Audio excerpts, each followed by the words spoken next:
Hey everyone, and welcome back. Yeah. You know how much we love to go deep on natural and sacred medicines here, and I know a lot of you are really interested in Laurent Chenot's work. So I Absolutely. think you're going to love this deep dive.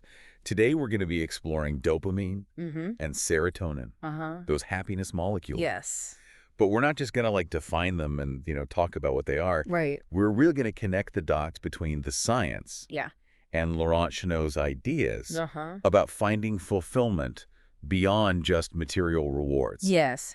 And to help us untangle all of this, we have an amazing expert guide here with us today I'm excited to be here. who is going to share some incredible insights. Wonderful. These neurotransmitters are so interesting to me Yeah. because they're really crucial Yeah. to understanding how we experience the world Yeah, and, how we can actually cultivate a deeper sense of well-being. absolutely. Okay, so let's unpack this. Okay. Dopamine, Yes. often called the motivation molecule. Right. So, are you interested in Chenot's idea of finding fulfillment beyond material things? Yeah. Well, this is at the heart of why that's a challenge. Uh-huh. Dopamine, it's like the driving force behind our desires for pleasure rewards, It is like go-getter energy. the drive. Yes. And what's so fascinating about that? Yeah. Is that this drive for reward is actually this brilliant survival mechanism. Okay. Our brains are wired to seek out things that bring us pleasure because from an evolutionary standpoint, Right. those things often helped us survive. Yeah. Food-water connection. Yeah. Dopamine is the chemical messenger that reinforces those behaviors. Oh, wow. It makes us want to repeat them. So the dopamine's constantly giving us little pats on the back saying, Yeah. yes, do that again. Exactly. But if we're not careful, we can end up chasing those dopamine hits without even realizing it. Yes, and that's the potential downside. Right. You think about drugs like cocaine or amphetamines, Mm-hmm. they flood the brain with dopamine. Yeah. They create this artificial sense of euphoria that can lead to addiction. Right. It's like hitting the fast forward button on Yeah. a reward system. Wow. And even in everyday life, Yeah. right, we can get caught up in those dopamine loops. Absolutely. Social media notifications, Yeah. sugary treats, the thrill of a new purchase. All of that. All of a sudden, those little dopamine hits become the focus. Right.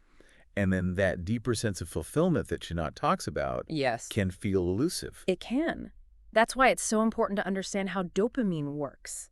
Yeah. It's not about demonizing pleasure. Right. It's not about suppressing those desires as Mhm. natural drives. Yeah. It's about becoming aware Right.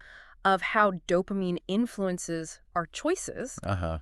and then making conscious decisions that align with our values, Yes. not just our immediate desires. And this is where Chenot's idea of a sacred path really resonates. I agree. He's not saying to avoid pleasure altogether, Right. but rather seek a deeper sense of purpose Yes. that goes beyond Exactly. those fleeting dopamine rushes. It's about finding that balance Uh-huh. between enjoying the good things Yeah. and recognizing that true fulfillment Yep. comes from something much more enduring. Right. Something that nourishes our souls. Yes. Not just our dopamine receptors. Okay, so we've explored dopamine, this powerful drive. Yes.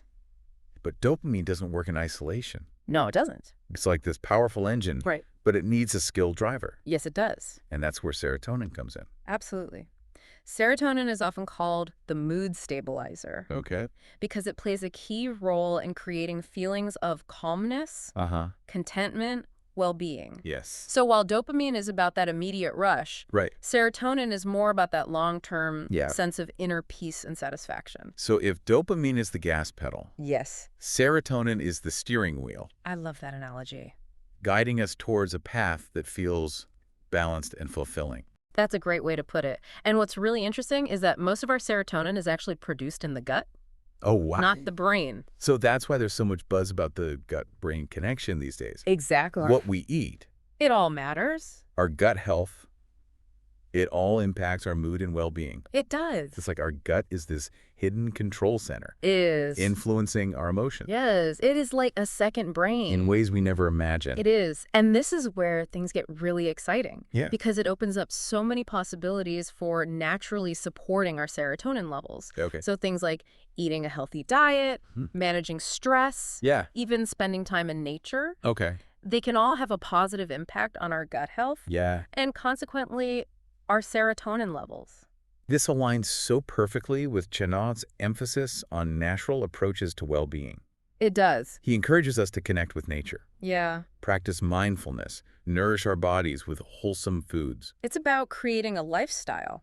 Yeah. That supports our physical and mental health. I'm starting to see how understanding the interplay of dopamine and serotonin can be so empowering. It is.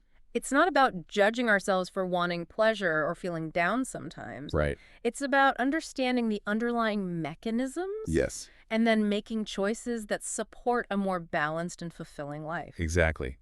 It's like we're peeling back the layers of our own experience, gaining a deeper understanding of how these neurotransmitters shape our emotions and behaviors. And that awareness gives us the freedom to make more conscious choices. Choices that align with our values and aspirations. I love that. This is all so insightful. But I want to dive a little deeper into how these neurochemicals influence our relationships. Shanat often talks about the importance of love and connection on sacred path. And I'm curious to explore how dopamine and serotonin play into that. That's a great question because relationships are such a fundamental part of human experience. And these neurochemicals are deeply intertwined with how we form and maintain those connections. Absolutely. Let's start with dopamine. Okay. Remember that feeling of excitement, anticipation when you're first falling in love? Oh, yeah.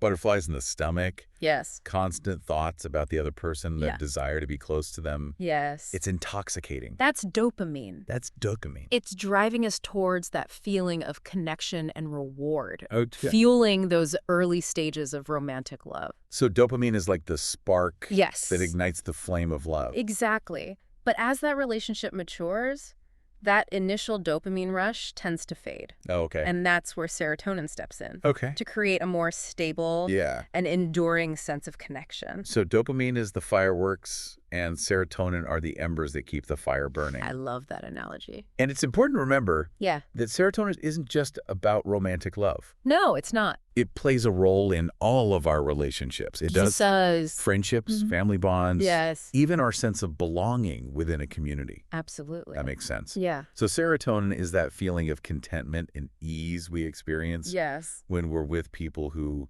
make us feel safe, supported, and loved. It is. It's that sense of truly belonging. Exactly.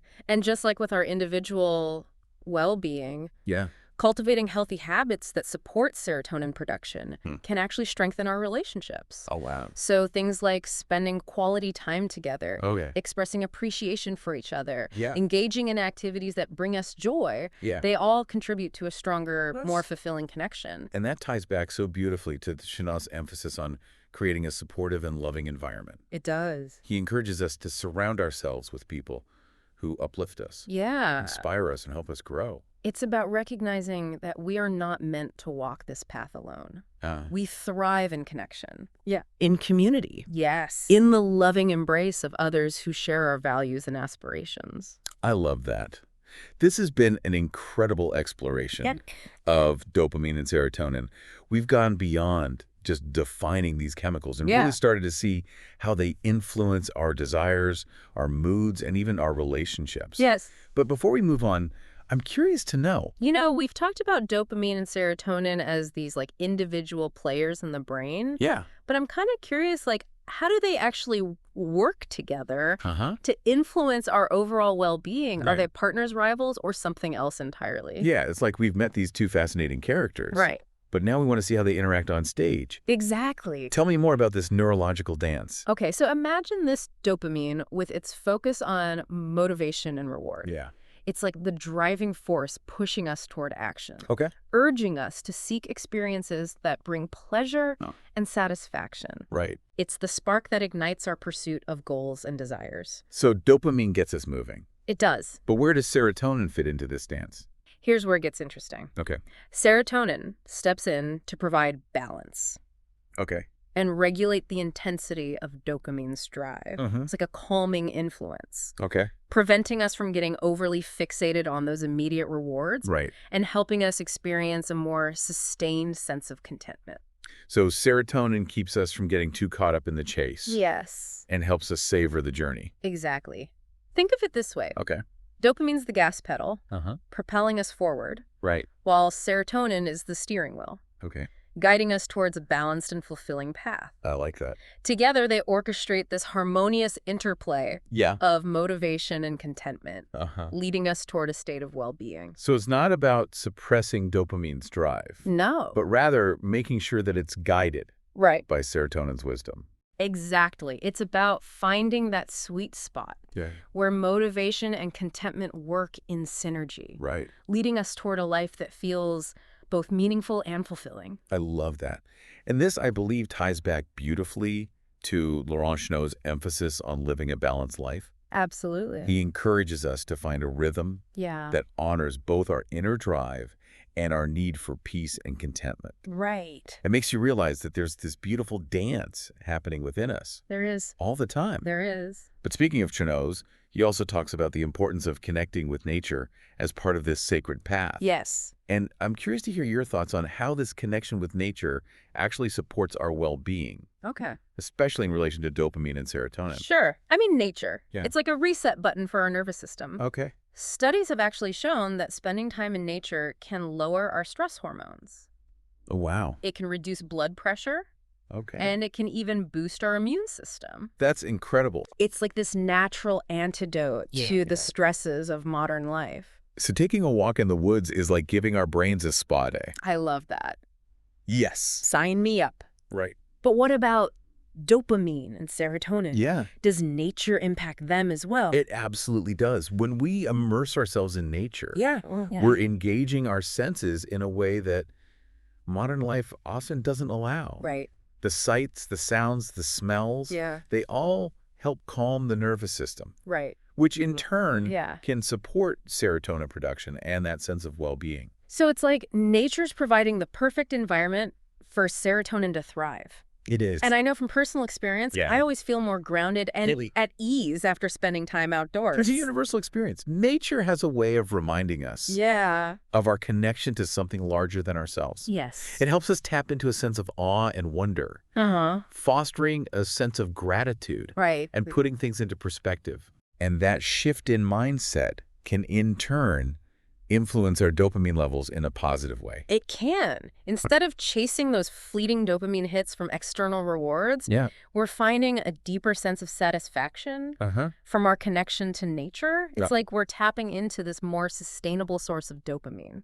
This is where Chenot's idea of finding a sacred path in nature really resonates. It does. It's not just about going for a hike. No. It's about approaching nature with intention and reverence. Yes. Allowing its beauty and wisdom to nourish our souls. It's about recognizing that nature itself can be a source of deep fulfillment.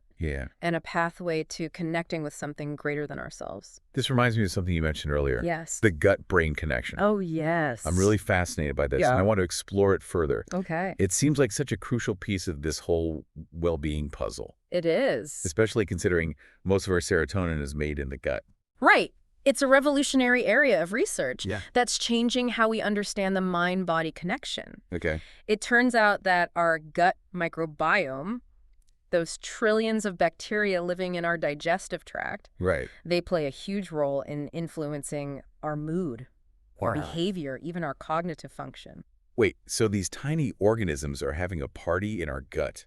They are. And impacting how we feel and think. They are. That's wild. It is wild. They communicate with our brain through this complex network of nerves and chemical signals, influencing everything from our digestion and immune function to our emotional state and mental clarity. So it's like our gut is this secret mastermind. It is. Pulling strings behind the scenes. And pulling strings. Impacting our well-being in ways that we're just beginning to understand. We are. We're learning that a healthy gut microbiome is crucial for overall well-being. Okay. And imbalances in those gut bacteria can contribute to a whole range of issues. From digestive problems to mood disorders. Okay. So how do we keep those gut bacteria happy and thriving? That's the question, right? Yeah. Is it all about probiotics and kombucha? Right. I mean, probiotics are definitely helpful. Okay. But it's more about creating an overall environment where those beneficial bacteria can flourish. And a huge part of that is diet. Maybe. Eating a variety of fiber-rich foods like fruits, vegetables, and whole grains. That provides nourishment for those good gut bacteria. It's about feeding the good guys and starving the bad guys. It is. And it's not just what we eat, Okay. but how we eat. Right. Eating slowly, mindfully, chewing our food thoroughly. Yeah. All of these practices Mhm. support optimal digestion and gut health. It all comes back to mindfulness. It does. And this seems to be a recurring theme in Laurent Chenot's work as well. It is. He emphasizes the importance of being present, Yes. both in our relationship with food Yeah, and everything else in our lives. absolutely. When we approach life with awareness and intention, we make choices that nourish our bodies, our minds, and our spirits. Yeah. It's about creating a lifestyle that supports our overall well-being, Right. not just chasing quick fixes or temporary highs. And I'm starting to see how all these pieces fit together. Me too. Mindfulness, Yeah. connecting with nature, nourishing our gut microbiome. Yes. It's all interconnected It is. and contributes to this greater sense of holistic well-being Right. that Chenot talks about. Exactly. But speaking of interconnectedness, he also emphasizes the importance of community and social connections on Yeah. the sacred path. Yes. I'm really intrigued by how these relationships contribute to our well-being, Okay. especially in relation to what we've been discussing about dopamine and serotonin. Sure. It's such a vital aspect of well-being. Yeah. Humans are inherently social creatures, and our connections with others are fundamental to our happiness and fulfillment. Yeah. Strong social bonds provide us with this sense of belonging, purpose, and support. Yeah. They buffer us against stress, and they contribute to both our physical and mental health. So it's not just about having a lot of friends on social media. No. It's about cultivating Yeah. those deep, meaningful relationships Yes. with people who genuinely care about us Absolutely. and support our growth. You hit the nail on the head. Okay, good. It's about nurturing relationships that are based on mutual respect, Yeah. trust, and shared values. Yeah. It's about surrounding ourselves with people who inspire us, challenge us, Right. and make us feel truly seen and understood. This reminds me of something we discussed earlier. Yes. The role of oxytocin, the love hormone. Yes. I'm curious to hear more about how this neurochemical contributes to our social connections Okay. and overall well-being. Sure. Oxytocin is such a fascinating hormone. Yeah. It plays a crucial role in bonding and social connection. It's released during moments of physical touch, intimacy, social interaction, Yeah. and it fosters those feelings of trust, Okay. empathy, and closeness. So it's like a chemical messenger of love and connection. It is. It's that feeling of warmth and fuzziness we get when we're with people we care about. Exactly. Oxytocin helps us feel safe and secure in our relationships. It strengthens the bonds between individuals. Right. And it promotes those pro-social behaviors that are so essential for a thriving community. This makes me think about how crucial it is Yes. to prioritize those real-life interactions. Absolutely. Especially in a world that's increasingly dominated by screens and virtual connections. Yeah. We need that face-to-face time to release those feel-good hormones We do. and nurture those bonds. I couldn't agree more. Yeah. While technology can be a great tool for staying in touch, Right. it's important to be mindful Yeah. of how we use it and to prioritize those in-person interactions whenever possible. Right. We need those moments of shared laughter, deep conversations, simple acts of kindness. Right. They nourish our souls Yes. in a way that virtual connections just can't replicate. Absolutely. Yeah, It all comes back to finding that balance, doesn't it? it does. Embracing the conveniences of modern life. Yeah, While also honoring those ancient primal needs for connection and belonging. absolutely. And speaking of honoring our deeper needs, Chenot also talks about the importance of purpose and meaning Yes. as essential components of this sacred path. Right. And I'm curious to explore how this sense of purpose contributes to our well-being Okay. and how we can even begin to cultivate it. Yeah.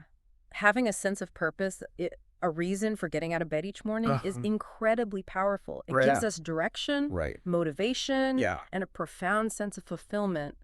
It's like having a compass that guides us through life, Yes. helping us make choices that feel aligned with who we are and what we're meant to do in the world. Exactly. And it's not just about having those lofty goals or ambitions. Right. It's about connecting with something larger than ourselves. Right. Something that gives our lives meaning and significance. Mhm. It's about identifying our values, our passions, Yeah. and the contributions that we want to make to the world. Right. It's about aligning our actions with our deepest aspirations and living a life that feels authentic and purposeful. This all sounds amazing. Yeah. But finding our purpose can feel like this monumental task. It can. Where do we even begin? Right. It is a journey of self-discovery. Yeah. And it often unfolds in unexpected ways. Okay. The key is to start by exploring your interests, your curiosities, and the activities that bring you joy. Yeah. Ask yourself, what am I naturally drawn to? Right. What makes me feel alive and engaged? Yeah. What problems in the world do I feel passionate about solving? So it's about paying attention to those sparks of inspiration. Yes. And having the courage to follow them wherever they lead. It is. And don't be afraid to experiment. Okay. Try new things. Yeah. Step outside of your comfort zone. Right. Sometimes our purpose reveals itself Yeah. in the most unexpected places. Okay. It's like we have to be willing to get lost in order to truly find ourselves. I love that. Right. It's an invitation to approach life with curiosity. Yes. And a sense of adventure. Yeah. Trusting that the path will unfold as we move forward. Yeah. And speaking of approaching life with a certain attitude, Shunat also emphasizes the importance of gratitude Yes. as a key ingredient All right. in cultivating well-being. Absolutely. I'm really curious to hear your thoughts on how gratitude impacts our mental and emotional state, Okay. especially in relation to everything else we've been discussing. Sure.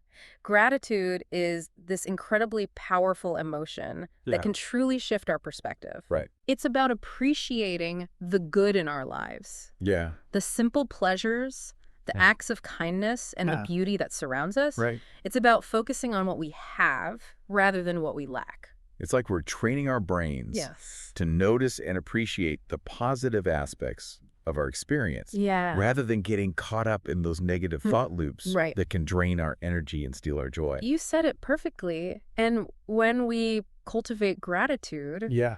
we experience a shift in perspective Uh-huh. that ripples outwards, Okay. influencing how we interact with the world Yeah. and with those around us. Right. We feel more content, more optimistic, Yeah. and less burdened by the challenges we inevitably face. I've definitely noticed Yeah. that when I make an effort to express gratitude, Uh-huh. I feel lighter, more joyful, and more connected to those around me. Me too. It's like this ripple effect of positivity. Yes.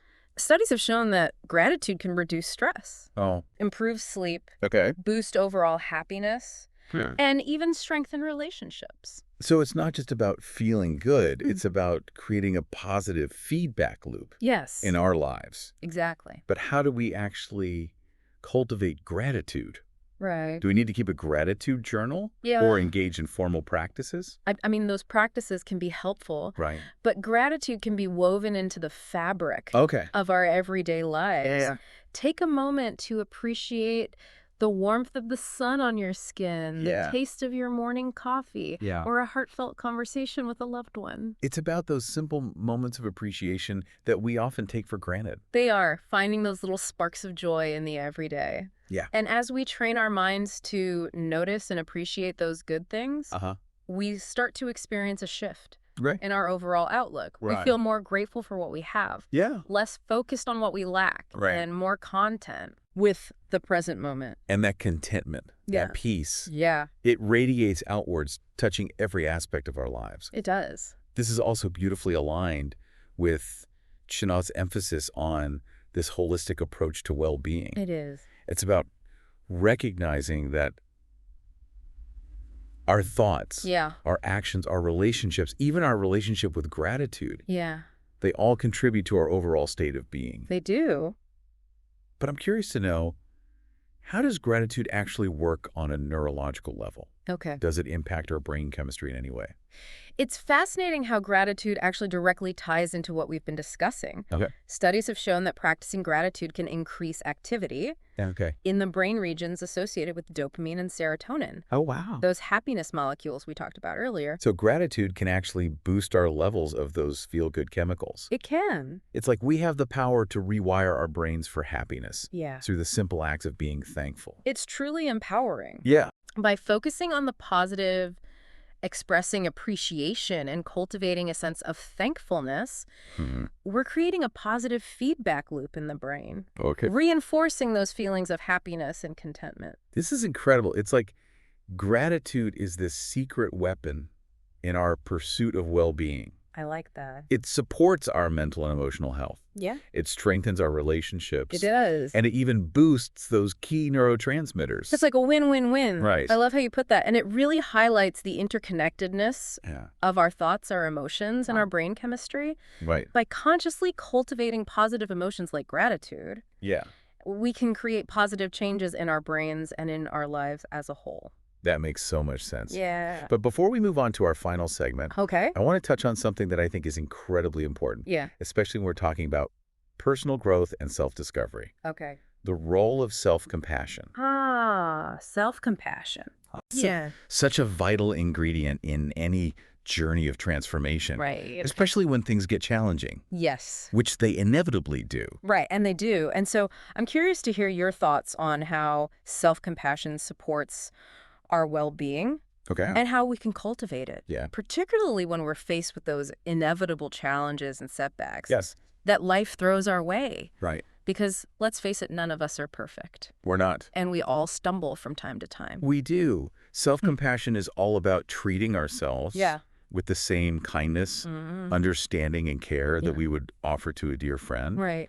It's about acknowledging our imperfections, our struggles and our pain, without judgment or self-criticism. Yes. It's about recognizing that we are human, perfectly imperfect, and worthy of love and compassion, even when we fall short of our own expectations. So it's like silencing that inner critic. That can be so harsh and unforgiving, especially when we make mistakes or face challenges. It is. It's about offering ourselves a more gentle and supportive inner voice. You got it. It's about recognizing that we're all doing the best we can with the resources we have in any given moment. Right. And that sometimes our best isn't going to be perfect. And that's okay. And that's okay. And I think this is especially important in our culture.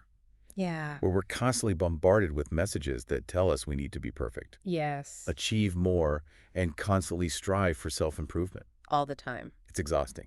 It is. Self-compassion is like an antidote to that relentless pressure. Okay. It allows us to step off the treadmill of self-criticism and embrace our imperfections with kindness and acceptance. So it's about giving ourselves permission to be human.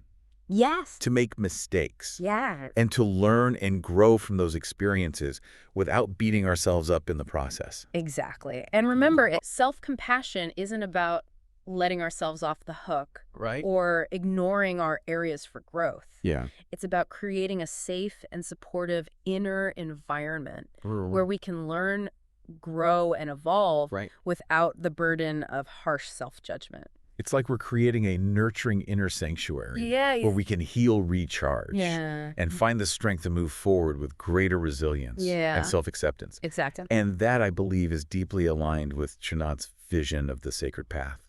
It's about embracing the fullness of our human experience, the light and the shadow, with compassion and understanding. Beautifully said. It's about recognizing that our imperfections, our vulnerabilities, and even our pain are all part of what makes us human. Right. And that these very qualities can be sources of strength, wisdom, and connection. So much of what we've been talking about today, mindfulness, gratitude, self-compassion, connecting with nature, nourishing our gut, and building meaningful relationships. It's all about recognizing the power we have to shape our own well-being. We do. To create a life that truly reflects our deepest values and aspirations. It is. It's about finding our own sacred path. And walking it with awareness, intention, and an open heart. What a beautiful way to sum it up. Yeah. It's been an incredible conversation. It have. And I'm so glad we were able to explore these ideas together today. Me too. Yeah. But we're not done yet. No. There's still so much more to discover on this journey. So stay tuned for our final segment, where we delve even deeper into Laurent Chenot's Un Chemin Sacré, and we explore some of those tougher challenges that we inevitably face on the path to wholeness.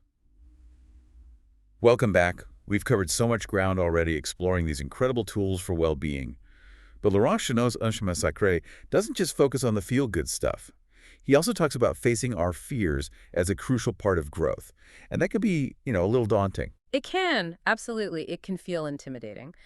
But often the things we fear most are the very things that hold the keys to our greatest transformation. Okay. It's like those old fairy tales where the hero has to confront a fearsome dragon to claim the hidden treasure. Right. He uses this phrase, crossing the threshold, which sounds almost mythical, like stepping into a whole new world. Yeah, it's a powerful metaphor. And it suggests that facing our fears is like entering a new realm of possibility, a place where we can break free from those limiting beliefs that hold us back and embrace our full potential. Okay. It's about shedding those old skins and stepping into a more empowered version of ourselves. I love that. But fear can be so paralyzing. How do we actually take those first steps across that threshold, especially when our knees are knocking and our hearts are racing? Yeah.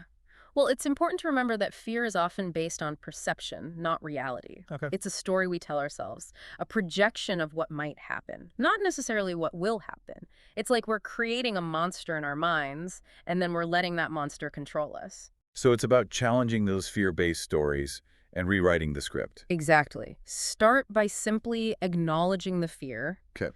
Don't try to push it away or pretend it's not there. Instead, get curious about it. Explore its roots. Okay. Ask yourself, what is this fear trying to tell me? What am I truly afraid of? Where did this fear come from? That's interesting. It's like turning fear into a teacher rather than an enemy. Yeah, It's like saying, okay, fear, I see you. What are you trying to show me? exactly. And often when we shine a light on our fears, they lose their power.